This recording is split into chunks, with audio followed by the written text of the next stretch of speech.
Olá, galera! Hoje vamos discutir uma questão um pouco mais ampla, não um filme específico, mas vamos ter entremeadas cenas do clássico das Criaturas de 86. Afinal, vamos falar de um filme trash e A Hora das Criaturas foi gerado da época justamente para poder pegar e ganhar sucesso em cima do sucesso de Gremlins. Só que o que acontece é que, além do Criaturas 3 ter sido uma das principais portas de entrada do Leonardo DiCaprio no cinema, para a partir daí fazer toda a carreira, com inclusive o Oscar atualmente que ele possui, mas também o que acontece é que o Stephen Herrick, o diretor do filme, ele posteriormente faria Bill e Ted, uma aventura muito louca, que também ia ser um dos primeiros sucessos do Keanu Reeves no cinema, e ainda por cima, ele faria 101 Dálmatas, o filme live action, que fez sucesso suficiente para pegar, ganhar continuação, né? E a gente sabe como posteriormente essa ideia de trabalhar live action do 101 Dálmatas levaria à criação do Cruella, um dos grandes sucessos extremamente bem elaborados da Disney e um dos raros grandes sucessos live action que nós tivemos no processo de adaptação. E não apenas adaptação, mas uma produção totalmente nova. Então hoje o Luiz Henrique, no Monstros e Aventuras, no seu quadro Sexta-feira Sinistra, eu quero falar o quão interessante e inclusive importante para a própria indústria cinematográfica é os filmes de terror trash, que por incrível que pareça, inclusive trash vem de lixo, esses filmes de baixo orçamento, com atores e vários artistas que estão muitas vezes começando a carreira ou estão em processo ainda de experimentação, é justamente um meio onde existe parte do verdadeiro laboratório, diga-se de passagem, de criação de boas ideias, de artistas fantásticos, de onde vai para vários meios de Hollywood, e não apenas isso, mas também um meio de você pegar e relaxar a cabeça depois de um dia totalmente complicado, que normalmente um filme complexo, cabeça, aí você pegaria, assistiria e você quer relaxar a cabeça, você não quer usar ela, você quer pegar e apenas deixar a coisa fluir um pouco, sabe? Então, vamos comigo entender um pouquinho melhor isso.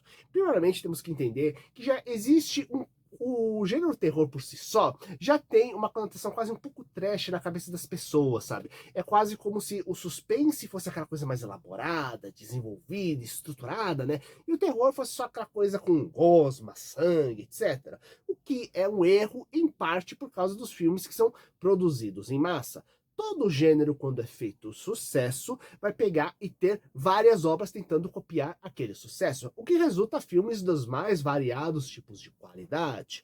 Contudo, algumas vezes você só quer uma coisa para relaxar. E a gente vai ter filmes ruins no meio, só que existem filmes ruins que vão se divertir no processo. E o que ocorre? Quando Hollywood estava no seu início, nós tivemos um período, que foi logo depois da grande recessão, lá de 1929, que foi reestruturado parte do sistema de cinema para continuar a população indo lá, porque era o grande distração da população no meio da crise, né? Afinal, você pegava, trabalhava trocentas horas, não que você não trabalhe hoje em dia, mas a situação era calamitosa nos Estados Unidos após a grande crise de 29, já onde a falta de regulação total da economia resultou em megas bolhas especulativas que estouraram, levando várias pessoas à ruína. E o que ocorre? Vocês tinham sistemas de um níquel, que é $0,25, e que eram conhecidos como Nickelodeon, esses cinemas. Então, começando a entender o nome da origem de uma certa rede de, de televisão, e o que ocorre? Um dos sistemas que tinha para passar vários filmes é que você tinha um filme principal e você tinha um filme B, o filme secundário que tinha lá no meio. E normalmente tinha junto da exibição um capítulo de uma série feita para o cinema, lembrando que ainda não tinha o mundo da televisão, né, que ainda estava sendo estruturado, né? Então você tinha os seriados que te estimulavam ir novamente no cinema para você ver o que acontecia no episódio seguinte, né?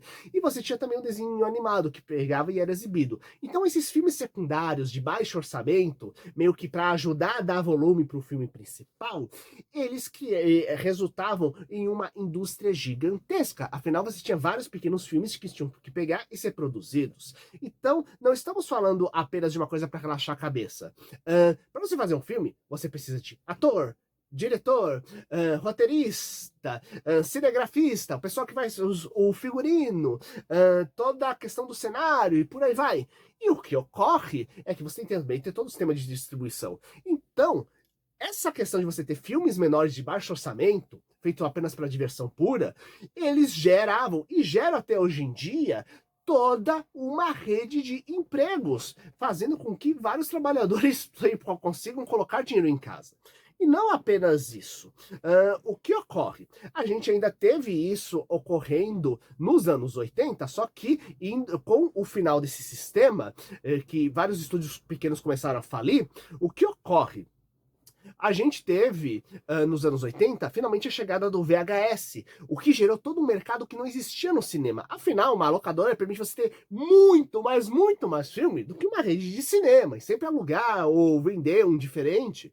Então, com isso, teve uma série de filmes que você pegar e produzir. Além disso, uma locadora, ou você ter filmes VHS, você ter uma mídia física, ou você poder assistir em casa uma produção, significa que você pode pode ter uma coisa só com alguns amigos, ou uma coisa solitária, uma determinada obra. Então, isso permite que você tenha nichos muito específicos que sejam atendidos.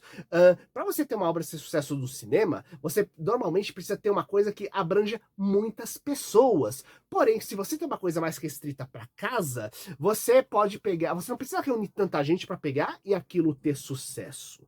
E uma coisa importante que são materiais de baixo orçamento. E como dá para ver, o streaming ocupa parte do papel que era a locadora, a local de vendas de DVD, VHS antigo, apesar que ainda existem, inclusive não falta DVD aqui em casa, galera.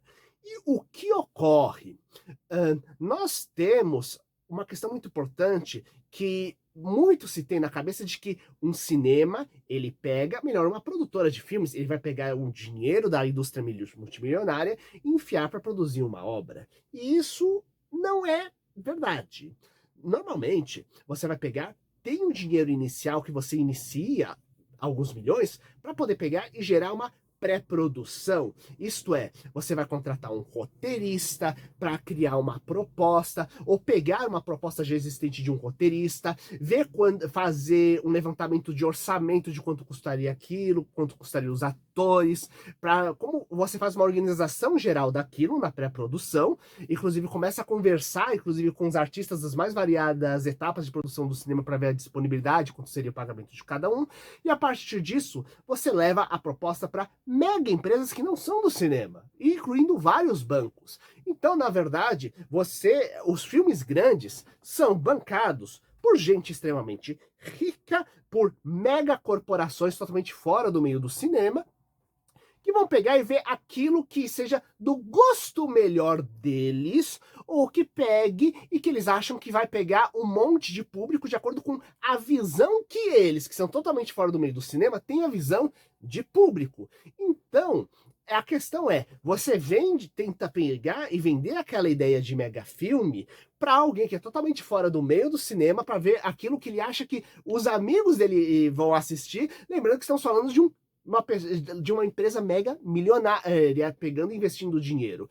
Então, para esse dinheiro entrar, tem que ser aquela coisa que eles acreditam que vai dar um altíssimo retorno. E quanto maior o orçamento, maior a preocupação de que aquilo dê um retorno certo.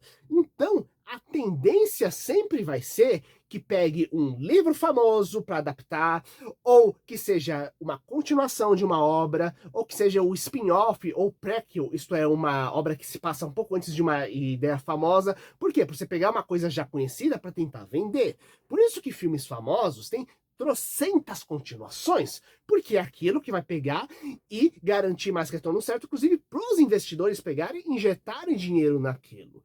Então você acaba gerando um ciclo vicioso com os mega filmes.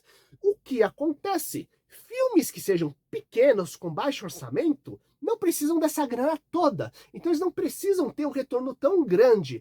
Então, como você precisa convencer muito menos alguém pegar e fazer uma coisa, a te injetar dinheiro, você não precisa fazer algo que seja perto de uma ideia que todo mundo conheça, você pode inovar, você pode criar em cima, você pode testar coisas diferentes, novos modelos, novos estilos de filmagem, novos estilos de câmera, novos estilos de história, novos tipos de ator, inclusive contratar atores que não sejam famosos, que estejam iniciando, porque dificilmente, além de você ser um coadjuvante no meio, o que já tá cada vez mais difícil, porque filme de grande produção você gera coadjuvante de forma digital muitas vezes.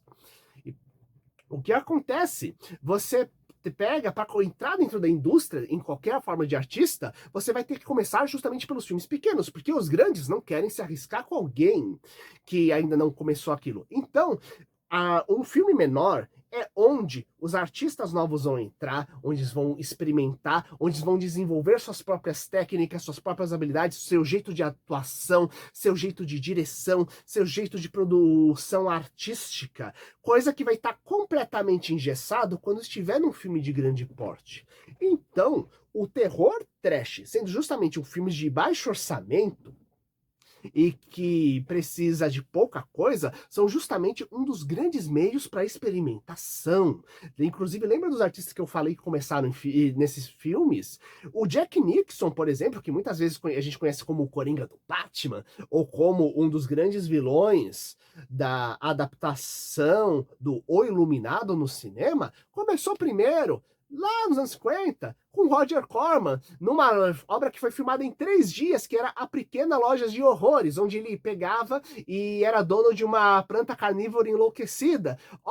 O que é isso? Essa obra pegou, lançou ele para o cinema, e posteriormente, inclusive, teve remake, décadas depois, A Pequena Loja de Horrores, que muitas vezes as pessoas podem conhecer mais como uma comédia musical recente, que foi feito lá pelos anos 80, se não me engano, e não a versão original preto e branco. Ou, ainda por cima, a Colheita Maldita 3, que pouca gente lembra, afinal, as continuações de Colheita Maldita são todas extremamente ruins, diga-se de passagem, e feitas somente para lucrar com o nome da marca. Porém, a Charlize Theron, ela começou justamente como uma das seguidoras da vilã principal do filme, do filme 3. Inclusive, papel tão pequeno que ela nem tá acreditada lá no meio. E então, a gente tem essas possibilidades. O Peter Jackson, que muita gente conhece justamente pelo grande sucesso que foi a franquia Senhor dos Anéis, inclusive depois fez o Hobbit, que tem seus trancos e barrancos, mas também fez não deixa de ser uma alta fonte de lucro e consultoria com Anéis do Poder. O que acontece? Ele começou com um filme chamado Fome Animal, um filme de terror bem bagaceira, diga-se de passagem, de um monstro mutante do meio da selva que morde a mãe de um rapaz e que vira e começa a espalhar uma epidemia zumbi que transforma as pessoas não apenas em zumbis, em seres meio monstruosos. Uma coisa bem diversão garantida. Outra coisa também, vocês gostam de James Cameron com Alien, o Oitavo Passageiro? Talvez sua via mais romântica com Titanic, que também é uma grande obra, ou mesmo ou mesmo Avatar, né, que ajudou a mudar a estrutura dos efeitos especiais. Inclusive mudou a estrutura porque ele criou o primeiro sistema de legenda 3D realmente bem funcional no cinema. Pois bem, acontece que ele começou no filme Piranhas 2 Assassinas Voadoras, do James Cameron, que sim, hoje temos um grupo de piranhas mutantes que adquirem a capacidade de voar e passam a atacar as pessoas. Então, todo mundo começa em filme pequeno, uma parcela deles justamente nos filmes trash. O que acontece é que isso permite experimentar, testar, fazer várias coisas que você não conseguiria. E cada um desses começou a pegar e se desenvolver no meio. E talvez o maior de todos seja o Sam Raimi, onde a gente pega e tem justamente seu início com Evil Dead, um filme de baixo orçamento, extremamente bagaceira, de terror numa cabana, bem clichê, diga-se de passagem, né? Onde, com os quase defeitos especiais da época, né? Só que ele criou um estilo próprio todo de câmera que você consegue identificar em todos os outros filmes. E ele, posteriormente, dirigiria, inclusive,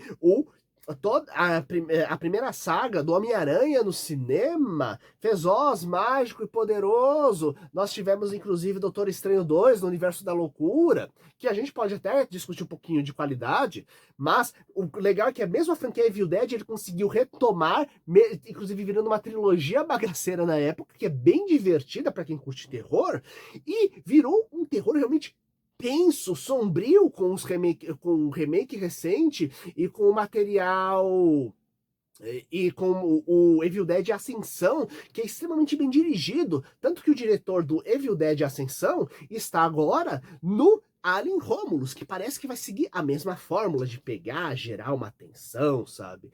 E o que acontece? O gênero terror, por si só, ele é sempre meio deixado de lado, né? Afinal, uma coisa meio sombria, tem gente que não gosta por causa de questões religiosas associadas, né? Tem gente que pega e acha aquilo ofensivo, porque o próprio conceito de terror é justamente aquilo que te causa medo, que te passa repulsa em algum grau. Se você não trabalhar com isso, você não está trabalhando terror. Porém, é um sentimento como qualquer outro que precisa ser trabalhado, estruturado, desenvolvido. Nós temos uma cacetada de sentimentos e cada tipo de obra artística, tanto dos variados tipos de filme, quanto de variados tipos de música, teatro, videogame, vão ajudar a trabalhar e estruturar esses sentimentos dentro de você. E quando você pega e assiste um terror que seja um trash, um bagaceiro, um terror que você não precisa levar a sério, precisa um conceito, algo que te dá medo, só que você não precisa levar a sério. É uma forma de você pegar e ajudar a diminuir aqueles medos, diminuir aquelas tensões, a relaxar no meio do caos que temos no nosso mundo, onde temos tantos medos, tantas coisas que pegam e nos apavoram ao nosso redor, né? Claro que existem vários tipos de terror bagaceira e você tem o seu gosto pessoal para você pegar, gostar e deixar de gostar cada coisa. Mas, por exemplo, Five Nights at Freddy's, que não é um terror de lá de muito orçamento, e mesmo o videogame, ele era uma coisa bem realmente bagaceira, indie, de terrorzinho, porém, a gente quase não vê sangue, a gente quase não vê problema. É o tipo de terror que eu consigo pegar, virar um suspensezinho, que dá para eu poder, exemplo, indicar para minha sogra, para minha mãe sem problema, e ao mesmo tempo tem umas coisas interessantes lá no meio, que são trabalhadas, desenvolvidas, e quem assistiu sabe que tem vários problemas, porém, tem um potencial incrível de desenvolver as coisas. E mais do que isso, gente, eu lembro quando eu fui no cinema assistir, que era pagando uma... Você pagava um ingresso de um filme e ganhava 2 filmes surpresas para você pegar e assistir em sequência, uma maratona de madrugada de terror. Gente do céu, logo em seguida foi passado o filme O Brinquedo Assassino e foi passado o filme Um Toque de Mágica, clássico dos anos 60. E, gente do céu, a gente teve um monte de adolescente lotando o cinema, o que é maravilhoso, porque vai estimular as pessoas a irem, mas conhecendo um clássico dos anos 80, o que vai estimular eles a irem atrás de outras obras dos anos 80, e assistindo um clássico dos anos 60. Ainda tava metade da sala lá dentro, vendo a coisa, e eu vi adolescente levantando e batendo palma, inclusive, para os filmes dos anos... justamente para um filme dos anos 60, que é justamente uma mistura de suspense e drama psicológico. Gente, um filme que pegue e traga toda essa galera dessa forma, é simplesmente uma delícia, mostrando que existem formas de atingir as pessoas das mais variadas formas, e que o que acontece? A gente precisa ter os filmes mais... que não trabalham tanto com a cabeça, e os filmes de vários graus intermediários, até chegar naquele conceitão que trabalha vários conceitos psicológicos, de psicologia, sociologia, aqueles hard sci-fi que pegam conceitos distintos científicos e os trabalhem das mais diversas formas e que os elaborem e combinem os temas, estimulando a ciência. Só que para isso, muitas vezes, você precisa ter aquele momento para descansar a cabeça antes de chegar num filme desse, e ao mesmo tempo, existem momentos onde você simplesmente quer pegar e desligar o cérebro depois de um dia tranquilo. E uma forma disso é justamente ver um filminho barato, um filminho B, muitas vezes é um terrorzinho, e como eu disse, um terrorzinho que seja de baixo orçamento, que seja uma trecheira bagaceira, é algo que vai pegar os seus medos, fazer com que você não leve tão a sério, e você possa pegar e realmente tirar aquela atenção que você levaria para casa do seu dia a dia, do trabalho, daquele momento de relaxo, para você conseguir estruturar suas coisas, sabe? Eu sou o Luiz, aqui do Sexta-feira Sinistra. Eu quero saber que filmes bagaceira você pega, gosta. Eu quero saber aquele filme que o que acontece, que tá lá nota 1 e você diz, pra mim é nota 10. Eu quero que você pegue, coloque aqui embaixo, compartilhe com seus amigos se você pegou e gostou desse vídeo e até a próxima obra. Falou!